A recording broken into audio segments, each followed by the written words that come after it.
Here's more wrestling news for December 29th, 2022. And we're starting off this afternoon with WWE, who earlier this week hosted a series of live events that did not go according to plan.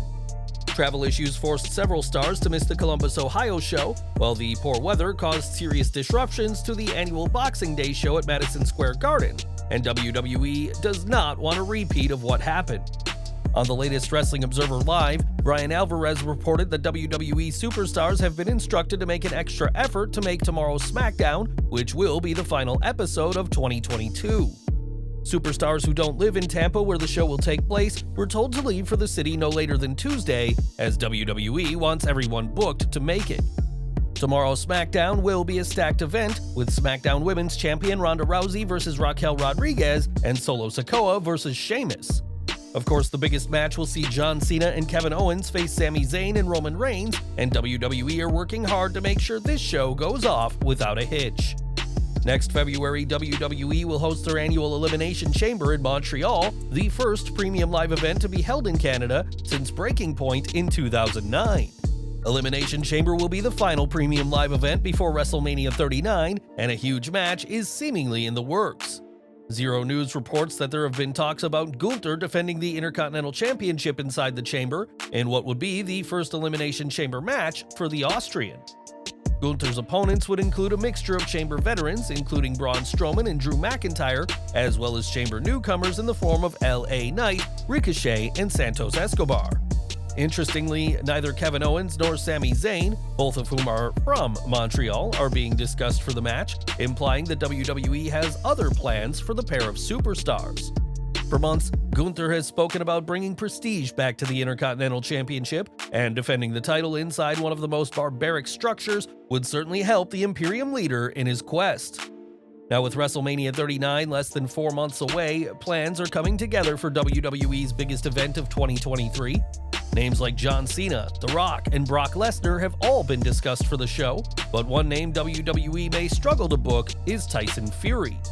That's according to the Sun tabloid, who report that WWE has plans for Fury in 2023, but that immigration issues are proving to be an issue. The boxing superstar cannot enter the US because of links to an alleged Irish mob boss, Daniel Kinahan, who co-founded MTK Global, which represented Fury. Fury is among over 600 people with connections to Kinahan who are believed to be banned from entering the country. The report adds that in addition to WrestleMania, WWE had plans for Fury to be at next month's Royal Rumble, but the odds of that happening are looking slim and complicated. Fury has denied any ties with Kinahan, saying he had a picture taken with a man and that doesn't make him a criminal, insisting, "I'm just a boxer." An insider from WWE told The Sun that Fury is well loved among the roster and crew, and while a match at WrestleMania is still the plan, there's no guarantee of it happening. Fury has appeared for WWE at Crown Jewel 2019 and Clash at the Castle 2022, both shows that took place outside the US, and while WWE has lofty plans for the Gypsy King, the odds aren't looking good. Over to AEW, and one person fans haven't seen in months is CM Punk, who is injured and dealing with a suspension from the company. Punk is the only person suspended after All Out to still be suspended, and it is believed that his time with the company is over. Speaking on the premiere episode of the FTR podcast, Dax Harwood, who became a close friend to Punk at AEW, discussed Punk's issues with the Young Bucks and Kenny Omega, and hopes a resolution can be reached. "This is my plea to all 4 guys. Please find a way to make it work. If we can make it work, we can set up the future of professional wrestling for a long time, and we can change the course of professional wrestling for a very long time. When you think about it, unselfishly, we're doing this for 20 to 30 years down the road, so guys and girls can make a living." While fans believed that the situation was a work building to a match at first, all reports since then have proven that this is not the case. With reports that top AEW talent are refusing to work with Punk if he's brought back, Harwood's pleas may go unanswered, but he remains hopeful that Punk and the Elite could reconcile one day. If there's one criticism with AEW that fans have had for a long time, it's that talent aren't always given regular time on TV. There was a time when Lance Archer seemed to be on the cusp of being one of the big stars of AEW, but an injured neck derailed those plans, but he has been fully healed for some time. Recently, Archer's promo in which he discussed his displeasure at not being booked went viral, and he discussed said promo on Busted Open Radio, saying, "Everybody lets something out here and there once in a while. There's a little bit of angst coming out in that one. Like I said in the promo, I just come in and kick ass. I don't kiss anybody's ass. Everybody can see that I do my part. It's up to other people.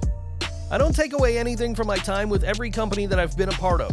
The fact that you're congratulating me on the successful stuff that I've gotten to do in Japan recently is all because the company allows me to do it.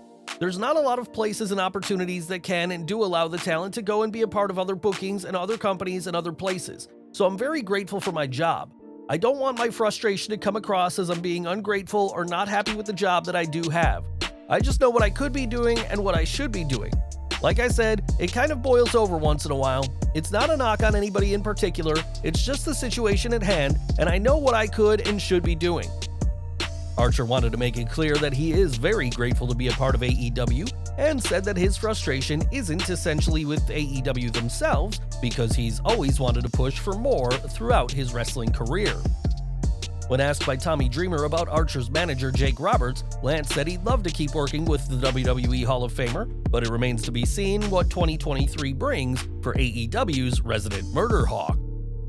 Back to WWE, and in 2019, Cain Velasquez debuted for WWE and immediately entered a feud with his former UFC rival, Brock Lesnar. It was a fight with Cain in the octagon that left Lesnar with a scar on his face, but while the two had plenty of history, Velasquez wasn't all that keen on a rematch.